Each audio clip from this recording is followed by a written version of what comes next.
Hey guys, yesterday we made apple crisp together. You can put the covers on these and keep these in the fridge for a couple of days so you can have them ready, or you can have them all prepped and bake them warm fresh to serve.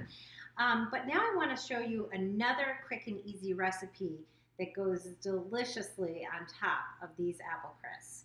I'm going to take 1.5 cups of cream. I'm going to add it into my mixer here.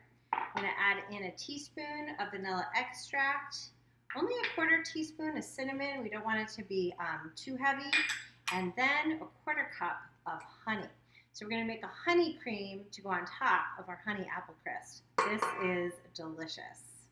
All right, I'm going to start out slow with the mixer until it thickens. I'm going to increase the speed, and then we're going to whip it until it's nice and thick and has a nice soft peak.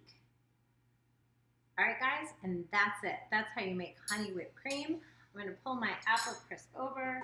I'm going to scoop in, and I'm just going to put a dollop right on top, and it's ready to serve. Stay tuned for more great recipes from my kitchen to yours over here at the Price Dropper Market 32 Kids Cooking Club.